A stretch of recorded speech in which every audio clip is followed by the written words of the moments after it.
everyone, welcome back to the channel.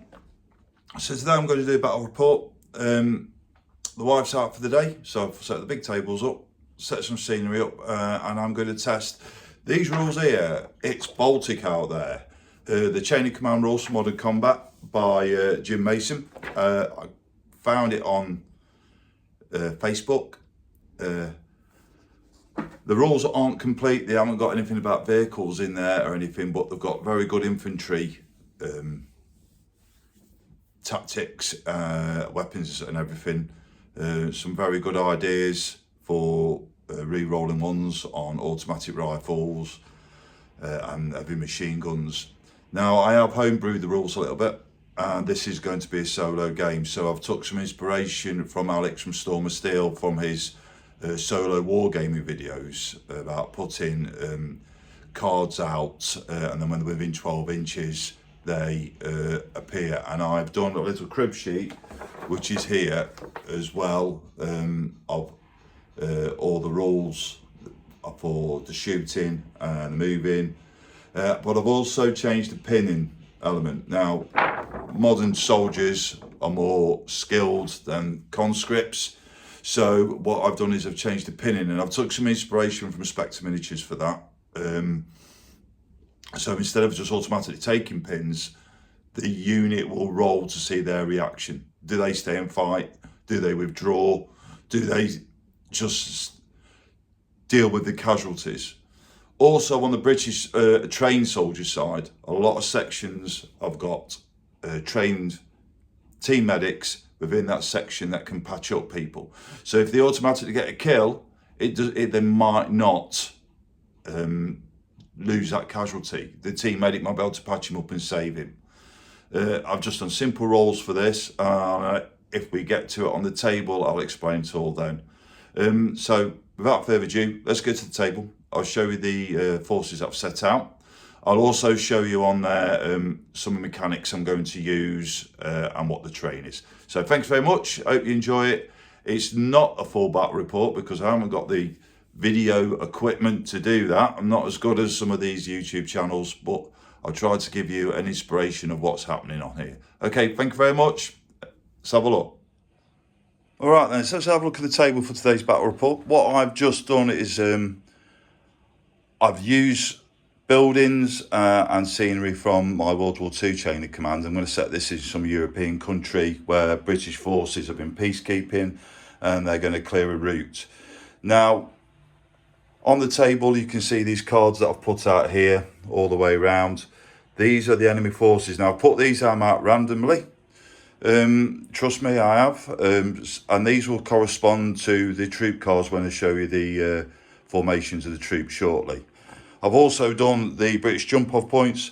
So they've got a jump-off point down there, a jump-off point down there, and a jump-off point down there. So they're the areas where they'll be coming on from. And their task is to just sweep up the road, clearing for IEDs, making sure there's no enemy in the area, and to make it sure it's clear for convoys coming up.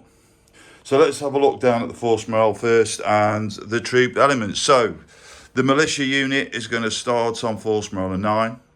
They're going to comprise of 1 technical with heavy machine gun, a 5-man command unit, and then 3 8-man sections,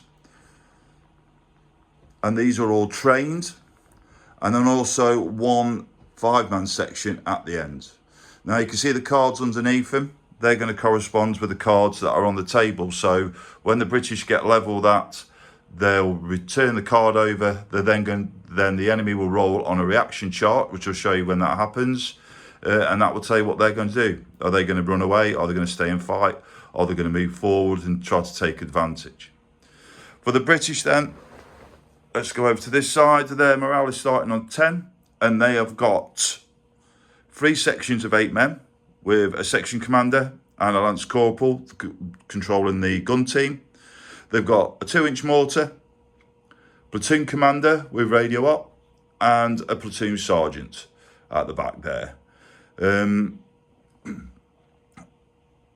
There is no special rules for these. However, they, as I mentioned in the pre-video, they all have got team medics in there that if they're good enough, they can save some lives and prevent casualties on the table. Okay, so that's the start bit. I'm going to start the game off, and then I'll just keep flicking to the video camera on and showing you what's happened. And if anything interesting happens with some of the homebrew rules I've done, I'll show you them. So I hope you enjoy, and thank you for watching. So at the end of the first British turn, a section's just come on here, just advancing behind these trees. They're not within 12 of that card just yet. Another section's come on there, and they are advancing up the road. And down there, another section's come on, and that's gone into an overwatch position just there. All right. Now, even though the enemy's not been shown yet, they're still going to roll the command dice, because obviously, if they get chain of command points, they need to add them. So they're going to do that now, and I'll come back in a minute and show you what's happened. Okay, and so the militia forces have rolled. They've managed to get a chain of command dice. The British have just moved, and they've got another 2 chain of command points, but they've also got 2 free. So this section's moved forward here, and now is in 12 of this card here. So we're going to show this card, see what it is. So it's a free, so it's a section there. So we're going to put these on.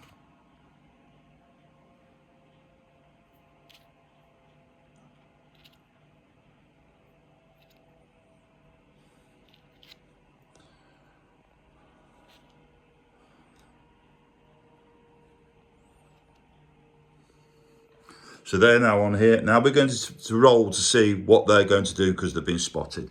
So we're going to go down to the crib sheet, which is here. So if we look on here now, this is the blind reaction chart. We're going to roll the dice just to see what happens with them. So they rolled a 2. So they go tactical straight away, so they're hard to hit. So they're going straight down into cover. They've seen the enemy coming, and they've gone tactical. Okay, let's finish off the move for the British then, and I'll be back in a moment. Okay then, so the first thing happened, this first part of shooting of the game, this section, rifle section, the British is going to open up onto their militia down there. So they're firing at trained enemy. They've gone tactical. They need 4 to 6s to hit. The machine guns, with the light machine gun and the GPMG, are going to be re-rolling 1s. So I've done them in red dice. So we're going to roll these first.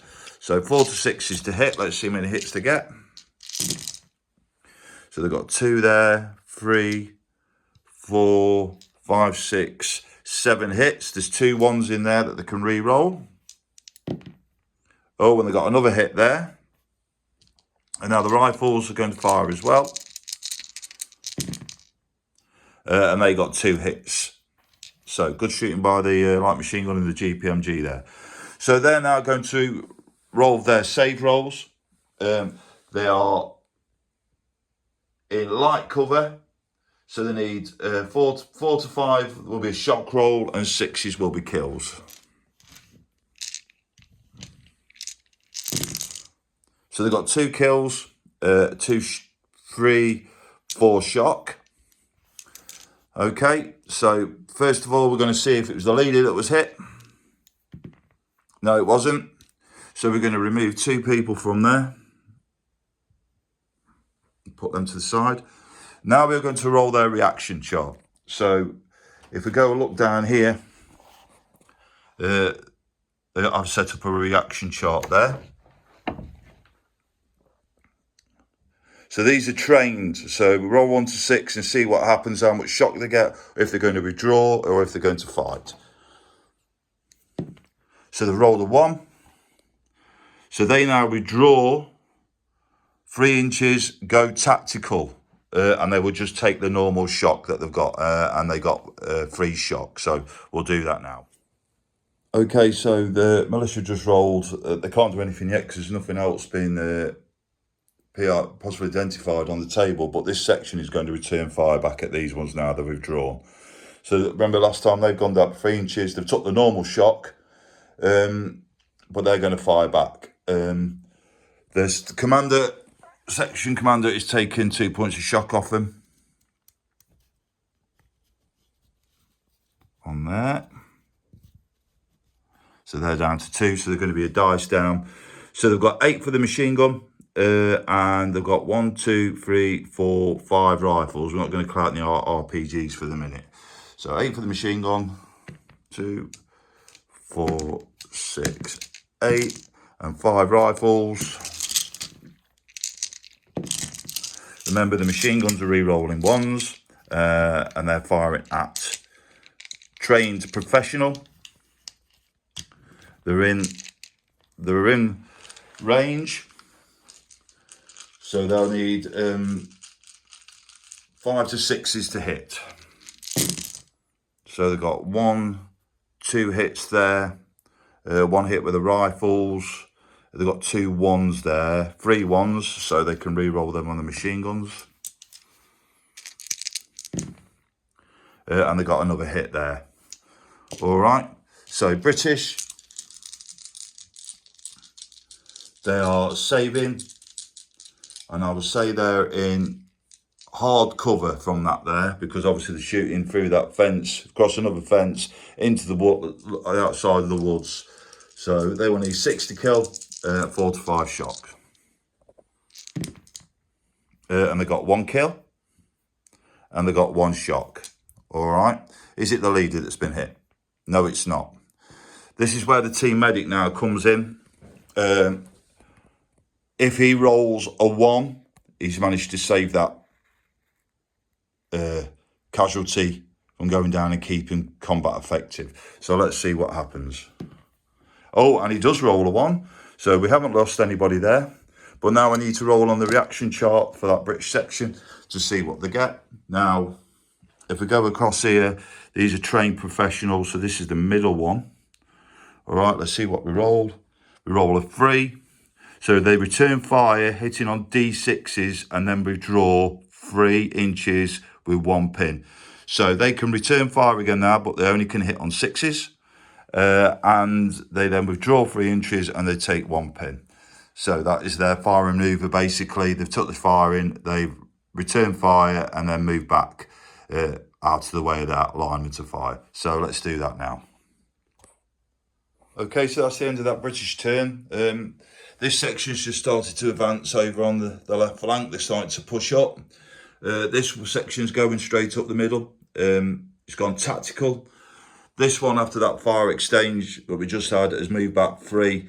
They fired again and managed to put on the D6s, managed to put another 3 pins onto them there. Also, the British have brought the 2-inch mortar on, which has dropped smoke down in front of them to try to help this section manoeuvre a little bit more easily on the side. Let's go on to the militia turn now. Let's see what they happen, and then I'll come back to you as soon as they're complete. So the militia, I've got a double turn. So what this section's done here, they've moved into that building up the top there. They've got in there as quickly as possible. And some of these hidden units on the right flank for me here, I've decided to move up 6 inches.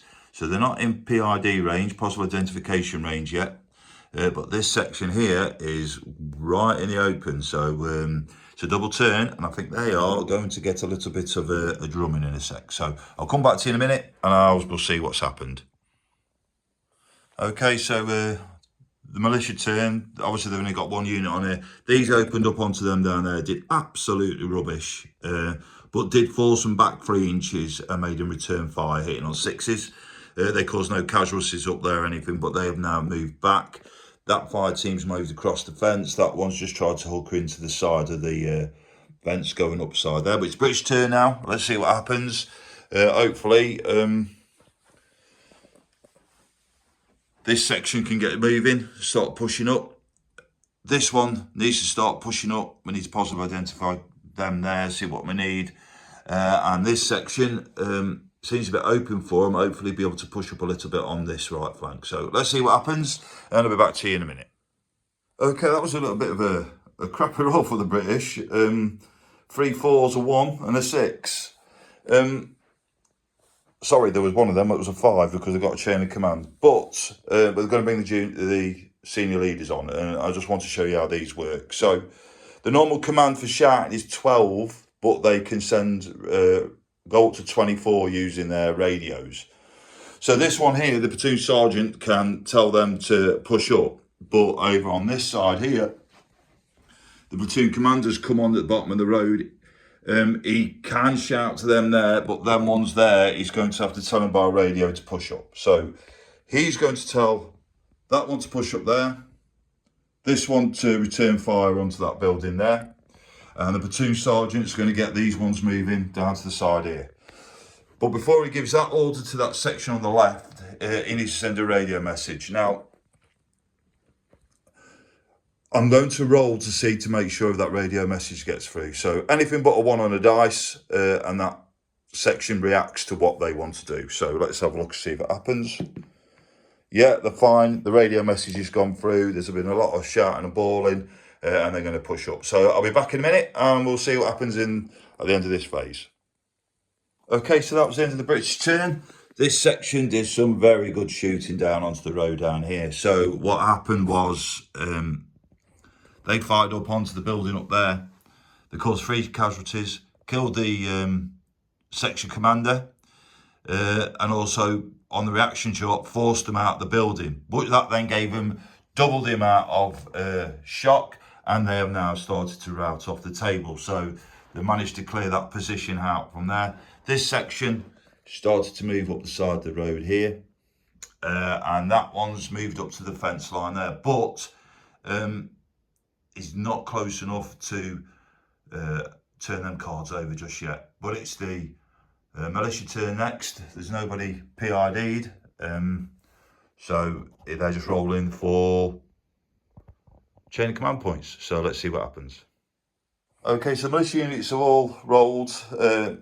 They managed to add some more chain of command points there, but the British have just rolled, and they've just rolled a 6, which means nothing. A 3, which is a section, giving orders.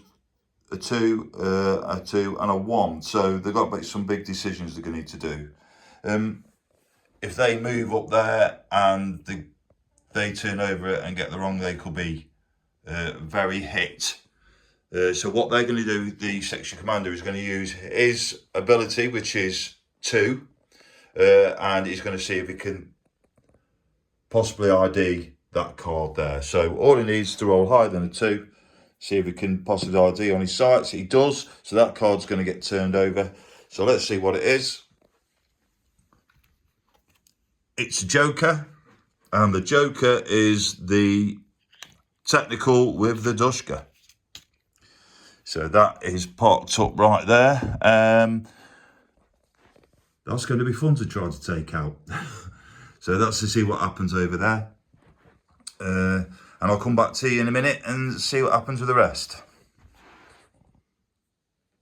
Okay, so that's the end of the British turn. Over this side, we've had some fun. These pushed up to the bun line there. Possibly ID'd them over there. They then appeared. It was the 5-man squad. On their reaction chart, it was move forward and fire at half effect, which they did, and managed to push these back 3 inches and kill 1 person. The medic couldn't save him. These then, on their reaction chart, fired back, hitting only on 6s, but managed to put a pin onto that unit there. So this section's not doing too well here. This one is still managing to move up the road. It's getting there, and that one is just stayed where it is. Now, I forgot to do the reaction chart for that, but that just went tactical, so I put him on that and rolled for it. So it's the militia turn now. Let's see what happens. This could be quite gruesome for the British. Let's see what happens. Okay, so that's the end of the militia turn. This technical opened up with the Dushka down there and has forced them back off the bun line, made them go tactical.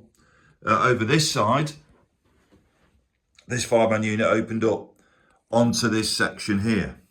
They killed 3 people. The medic managed to save 1 of them, and then pushed them back to the nearest bit of cover, and they automatically took 2 pins. So that little fire team over there has done surprisingly well. Forced the British back down here. I think they need some smoke on there, and I don't think these commanders, especially this platoon sergeant here, needs to start out organising, and the platoon commander down this side here needs to start organising and pushing troops forward.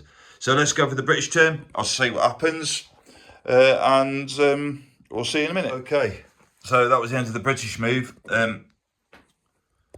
This section over here fired onto the technical, forced him back 3 inches and killed one of the crew, so that's friendly firing at half effect now. This section went into the building, only half of it got there, one fire team. They positive PID'd a car there, which was an 8-man militia unit. Their reaction was to move forward 1d6 fire, which they did. Took no effect on them except 1 shock. They then rolled their reaction chart and they were had to withdraw into hard cover, and which they were already in, and then fire hitting on the 6s only, and managed to put 1 point of shock onto that section down there, which I haven't done, which let's do now. So that's done for that there, and this section is decided to try to push around this way using that smoke. Didn't get very far, but we need to got leaders to start controlling, and I'm not rolling for him. But it's militia turn now, so let's see what happens, and I'll be back shortly. Right, not a good roll that for the militia. Technical fired off effect at them, did absolutely nothing at all. Very poor shooting. This section team around here, they moved into cover, fired, did absolutely nothing. I've never seen so many 2s ever. And this one has moved around the smoke and gone into overwatch, trying to cover that position just in case these Brits pop out from this side of the woods there. So, you know, the British turn. I'm hoping to get a good roll here because I want to show you something that I want to do, especially with this fire team in here. And hopefully with a good roll, it might happen. So I'll roll these first just to show everybody I'm not cheating. I need a 3 to do it. And I've got 1. So I'll come back to you in a minute, and we'll see what happens. And that's the end of the British turn. So what I did, I used Chain of Command dice for this section here, to split down into 5 teams. So the fire team at the top of the building, they kept suppressive fire down onto these round to the back, and this section that was downstairs went to deal with these down the side here. So they killed 2. They managed to put 2 shock on them from there.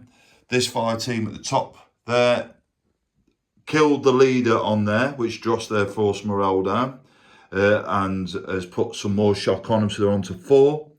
And the section over this side fired at the technical, killing the other man, and put that out of action completely. Obviously, there's still a card across here that they still need to deal with. But after all that and the force morale, they are down to 3 dice, the militia. They've still got Chain of Command dice though, so they could use that if they need to. It is now the militia's go. Let's see what happens. If I was militia, I'd be trying to fortify my positions, but let's see what their role is, and we'll take it from there.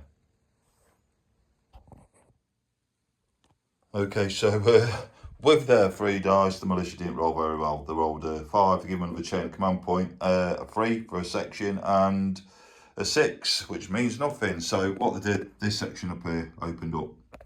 Let's get the camera right onto that team up in the building, and did absolutely nothing. Whiffed completely with every single dice. My typical rolling. So that is the end of that there. I'm going to play one more phase now for the British, because they are starting to take advantage of the battlefield and the battle space. So what I'm going to do is I'm going to roll one more for the British, see what happens, and then I'll come back to you. Okay, so 2 sergeants here, took the shock off them, got them to move forward up to the bun line, but this section here opened up again on them down there, who put constant shock on them. The reaction fire from them was a terrible roll. It told them to withdraw 3. plus 3 pins, which is now got double the amount of pins to what they are, and they have now routed off the table, and they managed to go there, which has dropped their force morale all the way down to 1. So on that, I think the British are going to call it. Obviously, there's still 2 sections that will come on here. There's the command element for the militia and another fire team here that didn't manage to come on. Quite enjoyable game. So I'll be back to you in a minute with a wrap up and tell you how I think it went. All right then, to sum up then, it's Baltic out there. A lovely little set of rules, and Jim Mason, who's developed them, has took a lot of time and effort on this, trying to get that experience of Modern Warfare. I have modified it. I have changed a few things around. I'm quite happy with the reaction chart. I think it can be changed a little bit more, so the more shot you get a different type of reaction from the troops. So I'm going to look into developing that a little bit more. On the armour side, there's nothing in the rules as yet for vehicles. And my thoughts on them is with a lot of vehicles have anti-armour on there. You've got your British vehicles with your chubbing. You've got your Russian vehicles with your anti-armour plates that are all around the side. So I've got some ideas on that, especially developing that. So if you hit it once and doing that effect to that vehicle, the next time it has less defense dice, because obviously you're hitting it again and you're probably hitting the same spot, so the reactive armor is not as working as it should do. So that's an idea. Also helicopters, I've got an idea for that as well, and I want to make the game playable so it has got that chaotic war. I think the pinning system for actual chain of command is one of the best there is. And is ideal for World War II. But a lot of them troops in World War II were, even though they were professional because they've been in combat constantly all the time, a lot of the modern day soldiers have took on all the skills from that, and then it's been developed, and they've been developed in all different types of conflict. And I know the British Army learn from all the conflicts going around the world. They're learning from Ukraine now about the developments and tactics and how to deal with things. So I want that little bit of chaotic, but I still want to make sure it's enjoyable and playable for me. Next thing to do is take this down the club, give it to some of the people, lads down there, see what they think about it. We've played a lot of Modern Warfare games, and then Jason, who I played, went, while we're trying all these games, Chain of Command is the game that we love. Let's do something with that. And then I found these rules. I modified them myself, and I think it played quite well. I quite enjoyed that. Last off, I've got over 200 subscribers. I didn't realise I was going to get that. Thank you very much for everybody who subscribed to me. And a lot of people are watching my videos that don't press that like button. Just so I can get these videos going a bit more and getting more people involved. Press the like button for us, will you please? It'd be much appreciated. Again, and I keep saying it, all this is about inspiration. If you want these rules, if you think, oh, I could do something a little bit different to that, I could probably tweak that, make that better, go and do that. Go and try to improve it, try to make them how you want them to play. And on that, thank you very much for watching, and I will see you in the next video shortly. Take care, everyone. Goodbye.